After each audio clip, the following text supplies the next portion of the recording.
देखिए शोधन पढ़ रहे हैं, बीच में ही रुक गई थी हमारी लास्ट वीडियो। इन विधियों में प्राप्त फास्फोरस जो होता है वो अशुद्ध होता है। इनका शोधन करने के लिए प्राप्त अशुद्ध फास्फोरस को H2SO4 व पोटेशियम डाइक्रोमेट मतलब सल्फ्यूरिक अम्ल और पोटेशियम डाइक्रोमेट के साथ एक टैंक में हल्का गर्म करेंगे। कुछ अशुद्धियां वहां पे ऑक्सीकृत हो जाएंगी और ऑक्सीकृत होकर वाष्पित हो जाएंगी। ठीक है, शेष अशुद्धियां मल के रूप में द्रव की सतह पर आ जाएंगी। फास्फोरस एक स्वच्छ रंगहीन द्रव के रूप में टैंक की पैंदी में बैठ जाता है। कहाँ बैठ जाता है? टैंक की पैंदी में बैठ जाता है। ठीक है, नहीं कोई दिक्कत तो नहीं है। अब आगे चलते हैं, भौतिक गुण पढ़ेंगे। इसके भौतिक गुण क्या क्या है? हम कहेंगे कि ऑक्सीजन सफेद फास्फोरस रंगहीन मोम जैसा नरम पारदर्शी क्रिस्टलीय लहसुन की गंध रखने वाला ठोस है। कैसा? लहसुन की गंध रखने वाला ठोस है जिस पर सफेद रंग की अपारदर्शी परत जमी रहती है। क्या होता है भाई? इस पे सफेद रंग की अपारदर्शी परत जमी रहती है इसमें। ठीक है, अब देखो प्रकाश में रखने पर यह पीला हो जाता है। कैसा हो जाता है? प्रकाश में रखने पर पीला हो जाता है। इसे चाकू से काटा भी जा सकता है क्योंकि ये नरम होता है बहुत। फिर हमने कहा सफेद फास्फोरस जल में एविले होता है। जल के अंदर कैसा होता है? एविले, परंतु carbon disulphide, benzene, alcohol, ठीक है ना, ईथर को ROR, ऑक्सीजन जो है सिंगल बॉन्ड से जब दोनों तरफ से घिरा हुआ होता है तो इसको हम ईथर बोलते हैं। क्लोरोफार्म CHCl3 बोलो, CHCl3 आदि में विलय होता है। इन सब चीजों में घुल जाता है। फिर कहा सफेद फास्फोरस का गलनांक 44 डिग्री सेंटीग्रेड, क्वथनांक 287 डिग्री सेंटीग्रेड और घनत्व जो होता है वो 1.82 ग्राम प्रति सेंटीमीटर की क्यूब होता है। फिर कहेंगे साधारण ताप पर सफेद फास्फोरस वायु में स्वतः जलने लगता है। वायु में क्या करने लगता है? ये स्वतः ही जलने लगता है, अपने आप आग पकड़ लेता है। यह एक विषैला पदार्थ भी होता है। फास्फोरस के उत्पाद संयंत्रों में काम करने वाले लोगों की मुंह की हड्डियां गलने लगती हैं। क्यों? क्योंकि ये सांस के साथ में मुंह में जाने लगता है और वहां पर हड्डियों को क्या कर देता है? गला देता है। 0.15 ग्राम फास्फोरस खाने से मृत्यु तक हो जाती है। अब आप तो समझ सकते हैं कि कितना हार्डली पॉइजन होता है ना, कितना खतरनाक जहर होता है। सफेद फास्फोरस अंधेरे में वायु में ऑक्सीकृत होकर पीला हरा प्रकाश उत्सर्जित करता है और P2O3 व P2O5 के सफेद धूम्र निकालता है। आपने देखा होगा पेट्रोल पंप वगैरह पर या सिग्नल चिन्हों पर भी इसका प्रयोग किया जाता है। बोर्ड बना दिए जाते हैं और वे बोर्ड जब भी लाइट पड़ती है तो वो प्रतिकर्षित करते हैं, रिफ्लेक्शन करते हैं और चमकते हैं। ठीक है ना। अब हम पढ़ते हैं रासायनिक गुण। रासायनिक गुण में हम क्या पढ़ने जा रहे हैं, इस चीज को जरा ध्यानपूर्वक देखेंगे। कहेंगे फास्फोरस के सभी अपर रूपों में सफेद फास्फोरस सबसे अधिक क्रियाशील है। सफेद फास्फोरस जो होता है वो सबसे ज्यादा क्रियाशील होता है। हमने कहा ज्वलन, ज्वलन टॉपिक हमारा है और इस टॉपिक में हम पढ़ रहे हैं क्या, देखिए कि साधारण ताप पर सफेद फास्फोरस वायु से क्रिया कर स्वतः जलने लगता है। वायु से क्रिया करेगा और अपने आप ही क्या कर लेगा? आग पकड़ लेता है, ये जलने लगता है। अब देखिए इन रिएक्शंस को हम जो रासायनिक गुण है इनको पढ़ेंगे। ठीक है, देखिए सबसे पहले नंबर 1 आता है क्या, ज्वलन। क्या करेंगे? P4 प्लस ऑक्सीजन की उपस्थिति में हमेशा ज्वलन होता है। 3O2 is equal to phosphorus के 4 हैं 2P2, 2 दूनी 4, ऑक्सीजन के 3 दूनी 6 हैं और 2 तिया 6 प्लस लाइट जरूर निकलेगी इसमें।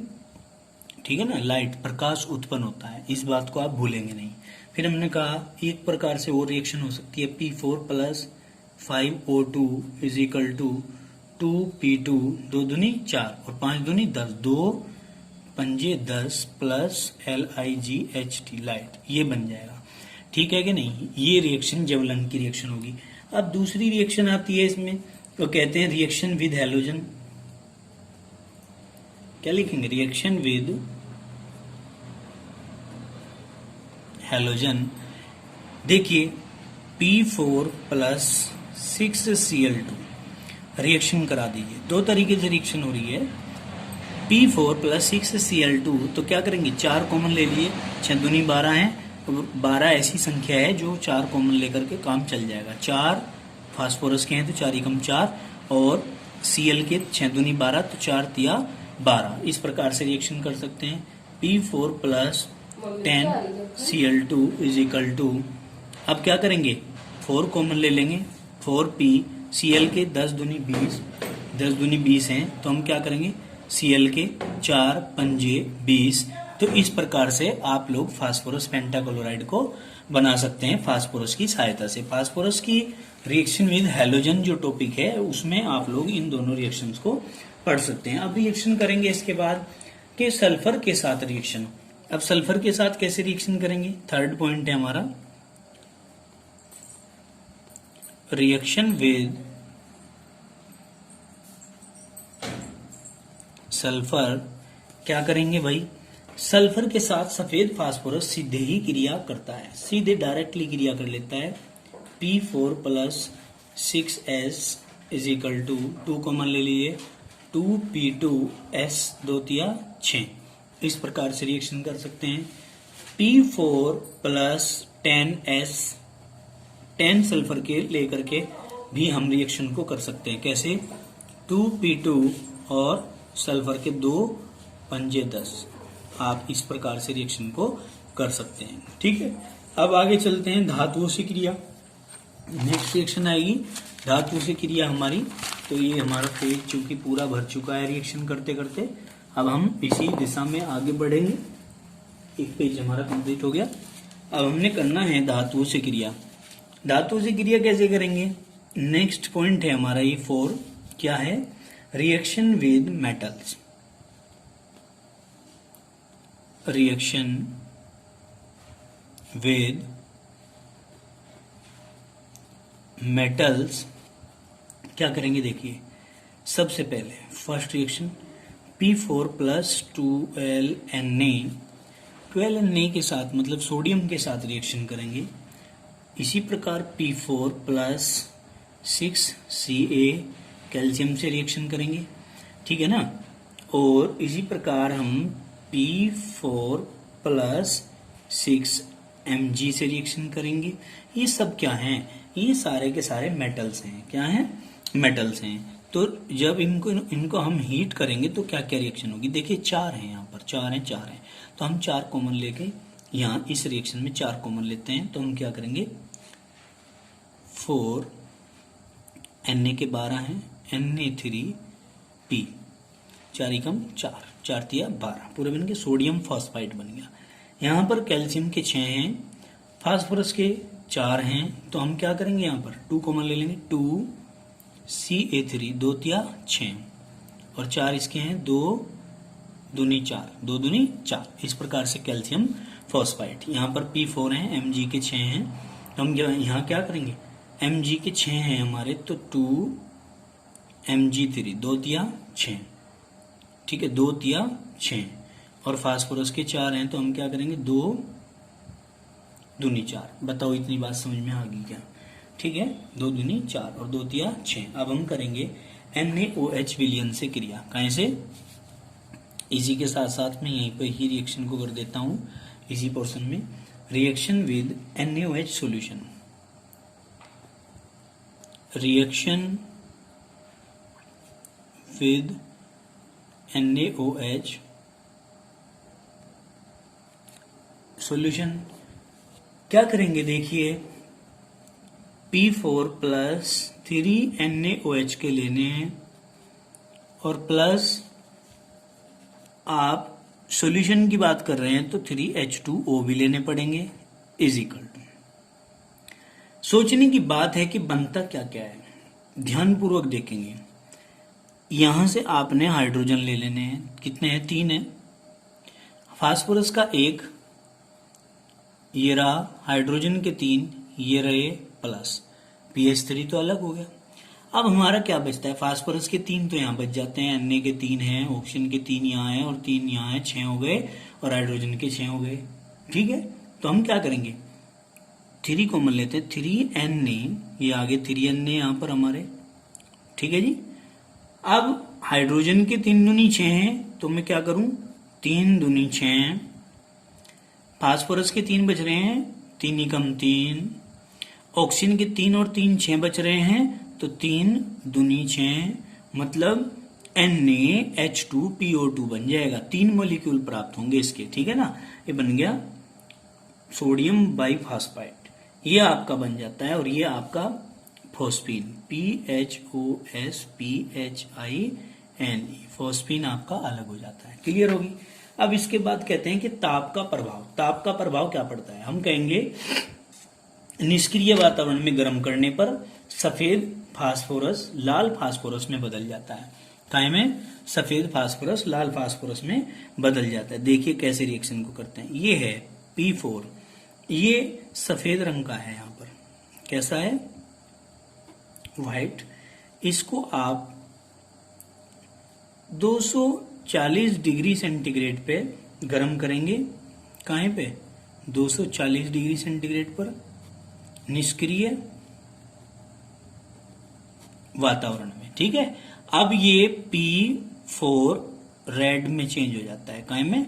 रेड में। अगर निष्क्रिय वातावरण में 240 डिग्री सेंटीग्रेड पर इसे गर्म करते हैं तो ये सफेद फास्फोरस लाल फास्फोरस में चेंज हो जाता है। क्लियर होगी बात। अब करते हैं बात सांद्र HNO3 व सांद्र H2SO4 से क्रिया। किसकी क्रिया? फास्फोरस की क्रिया। लिखेंगे यहां पर हमारा पॉइंट है, ये 7वें नंबर का है। इसको नंबरिंग डाल के आप लोग करेंगे रिएक्शंस को। हम कहेंगे reaction with concentrate HNO3 and concentrate H2SO4। तो क्या होगा? देखिए एक रिएक्शन यहीं पे कर देते हैं हम, यहां पे करते हैं P4 plus 20HNO3। Important reaction है ये, इस चैप्टर के, इस पॉइंट की, इस टॉपिक की इंपॉर्टेंट रिएक्शनों में है। P4 प्लस 20HNO3 और P4 प्लस 10H2SO4। देखो हाइड्रोजन के ऊपर प्लस का चार्ज होता है तो 20 हाइड्रोजन के ऊपर प्लस का 1 चार्ज होता है, 10 दूनी 20 और 20 इस तरह 20 हाइड्रोजन के पॉजिटिव चार्ज यहाँ पर आने चाहिए, इसलिए हमने 20 और 10 लिखा है यहाँ पर। ठीक है, अब रिएक्शन करते हैं। रिएक्शन करना बड़ा ही अच्छे तरीके से समझना है। ठीक है, अब देखो सीधे सीधे इस 20HNO3 को आप लोग चेक करके चलेंगे। 20 में हाइड्रोजन कितने हैं? हाइड्रोजन कितने हैं और NO3 है हमारे यहां लिख लीजिए 20NO3, इसको पॉइंट आउट करके चलेंगे। अब 20NO3 में से मैं सबसे पहले 20NO2 निकाल देता हूं, 20NO2 निकाल देता हूं प्लस। अब 20N चले गए, ऑक्सीजन के 20 या 60 हैं और 20 दूनी 40 चले गए, यानी कि 20 ऑक्सीजन रह गए। यहां 20 क्या रह गए? ऑक्सीजन रह गए, इनको ध्यान में रखना। अब बैलेंस करेंगे, हाइड्रोजन के कितने हैं हमारे पास? यहां 20 हैं और 20 हाइड्रोजन में से मैं 4 तिया 12 और प्लस 4 दूनी 8 कर सकता हूं। भाई 4 तिया 12 और 4 दूनी 8 तो 20 हो गए पूरे। अब 20 में से हाइड्रोजन तो हमारे 20 के 20 चले गए, नाइट्रोजन हमारे 20 के 20 चले गए, ऑक्सीजन हमारे 20 या 60 में से 20 दूनी 40 चले गए। रह गए कितने? बताइए कितने रह गए हमारे यहां पर हमारे 20 रह रहे हैं। अब P4 है, यहां पर P4 है तो मैं क्या करूं? 4 एकम 4 कर सकता हूं। ऑक्सीजन के 20 में से 4 चौक 16 कर सकता हूं। 4 चौक 16 में से यानी कि 20 में से 16 चले गए, बचे 4 एकम 4 कर सकता हूं। तो इस प्रकार से रिएक्शन को हम सोल्व कर सकते हैं।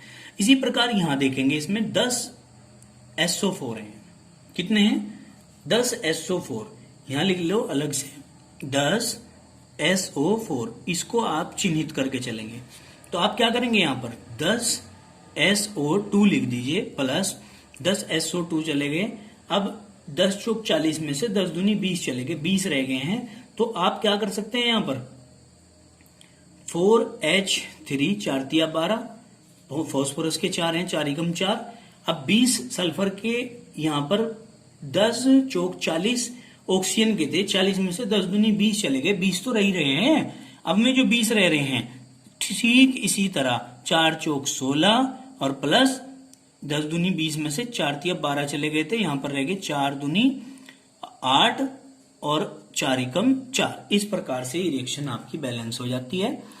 ठीक है ना, समझ में भी आ गई होगी आपकी इतनी बात। अगर समझ में नहीं आई है तो आप लोग इसको रिएक्शन को दोबारा से फिर समझ सकते हो। देखिए कैसे, देखो ध्यान से, P4 प्लस 20HNO3, आपने क्या किया 20NO2 यहां ले लिए। ठीक है, अब दोबारा से इसको चिन्हित करेंगे, पॉइंट आउट करेंगे। यहां पर देखो 20 NO3 थे हमारे यहाँ, 20 NO3 थे, शुरू में लिखा हुआ था 20 में से हमने क्या किया 20 NO2 चले गए, यानी कि 20 दूनी 40 चले गए, नाइट्रोजन के 20 के 20 साफ हो गए। अब 20 या 60 में से 40 जाने के बाद 20 ऑक्सीजन हमारे शेष रह जाते हैं यहाँ।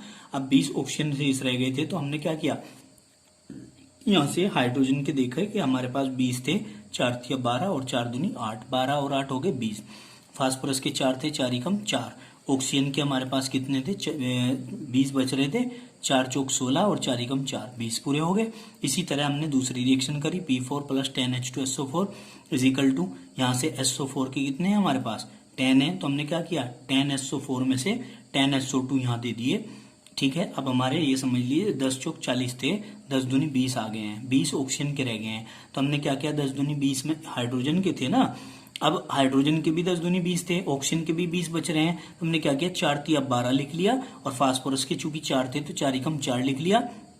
ठीक है कि नहीं, और ऑक्सीजन के हमारे पास देखो 4 चौक 16, तो 20 में से 16 यहाँ चले गए और 4 एकम 4 ऑक्सीजन यहाँ चले गए। तो इस प्रकार से रिएक्शन को बैलेंस हमने कर लिया। अब आगे देखिए, हम कहेंगे सफेद फास्फोरस की संरचना। सफेद फास्फोरस की संरचना में हम क्या पढ़ेंगे, सफेद फास्फोरस के ठोस अणु का सूत्र P4 है, और इसके एक अणु में 4 फास्फोरस परमाणु होते हैं। कितने, 4 फास्फोरस परमाणु होते हैं। P4 अणु की संरचना चतुष्फलकीय होती है। प्रत्येक फास्फोरस परमाणु समचतुष्फलक के किनारे पर स्थित होता है। किसके, समचतुष्फलक के किनारों पर स्थित होता है। इस प्रकार प्रत्येक फास्फोरस परमाणु 3 फास्फोरस परमाणुओं से सहसंयोजक बंधों द्वारा जुड़ा रहता है। कहीं के द्वारा, सहसंयोजक बंधों द्वारा जुड़ा होता है। P4 अणु में फास्फोरस सिंगल बॉन्ड फास्फोरस की बंध दूरी 2.21 एंगस्ट्रॉम तथा फास्फोरस सिंगल बॉन्ड फास्फोरस कोण 60 डिग्री का होता है। कितने डिग्री का होता है, 60 डिग्री का होता है। तो हमने कहा P फास्फोरस के हो गए, P4 हो गए, पतंग जैसी इसकी स्ट्रक्चर होती है, सिंगल बॉन्ड लगाना है, और जो सिंगल बॉन्ड की जो दूरी है वो 2.21 एंगस्ट्रॉम इसकी होती है। आप लोग इस चीज को ध्यान करके चलेंगे। ठीक है ना। अब हम लाल फास्फोरस पढ़ेंगे, ये जो कि हमारा नया टॉपिक है। आज के इस वीडियो में हमने यहाँ तक पढ़ना है। हमारा सफेद फास्फोरस जो टॉपिक था वो हमारा समाप्त हो चुका है। ठीक है, थोड़ा सा मैं इसके चित्र का वर्णन कर दूं लाल फास्फोरस का, फिर दोबारा से पढ़ेंगे। ये क्या है, सेफ्टी वाल्व है यहाँ पर। ठीक है, और यहाँ पर आपका थर्मोमीटर लगा हुआ है, ये इधर भी, और फिर यहाँ पर आपने देखा होगा आयरन पोर्ट है, ये बर्तन है, हॉट गैसेस यहाँ से निकलती हैं। White phosphorus plus little iodine जो है इसमें ले रखा है इन्होंने, हॉट गैसेस यहाँ भी हैं। और ये है फर्नेसी, FURNACE, फर्नेसी भट्टी, यानी कि देखो ये यहाँ पर भट्टी है, और ये आयरन पोर्ट है, ये थर्मोमीटर है, ये कांच जैसा, ये CO2 एटमोस्फेयर, यानी कि कार्बन डाइऑक्साइड का एटमॉस्फेयर इसके अंदर हम रखते हैं। ठीक है ना, ये आपका एक डायग्राम है। इस डायग्राम को आप लोग जरा ऐसे भी देख सकते हो, आपको दिखाई देगा, आप लोग अच्छे प्रकार से इसका स्टडी कर सकते हैं। तो अब हमारा नेक्स्ट टॉपिक रहेगा लाल फास्फोरस, जो कि हम नेक्स्ट वीडियो में लेकर आएंगे PDF के पेज नंबर 30 पर। देखिए, सभी विद्यार्थी मेहनत करके पढ़ेंगे तो मैं लगातार आप लोगों को वीडियो भेजता रहूंगा, आपका सिलेबस आगे बढ़ाता रहूंगा। और यदि आप लोग इसमें थोड़ा सा भी ढिलाई करते हैं तो नुकसान आपका बहुत ज्यादा है, आप लोग समझ भी नहीं सकते कि कितना नुकसान हो रहा है। ठीक है ना, तो सभी विद्यार्थी क्या करेंगे, चैनल को सब्सक्राइब करें, लाइक करें, शेयर करें, और बेल आइकन का जो बटन है उसको प्रेस करेंगे सभी। ठीक है ना, और आजकल आप लोगों को पता भी है, जो कुछ विद्यार्थियों ने तो बनाकर भेज भी दिया है, एक ऐप आ रहा है, क्या नाम है उसका, कवच के नाम से, है ना, आयुष कवच, कोविड-19 ये जो है ये प्ले स्टोर पर जाकर पे आपको डाउनलोड करना है और डाउनलोड करके उसमें अपनी इंफॉर्मेशन डाल के उसका स्क्रीनशॉट लेकर के जल्द से जल्द आपको भेजना है 1-2 दिन के अंदर ही हमारे पास, जिससे कि हम आपका डाटा बोर्ड में फीड करा सकें। धन्यवाद।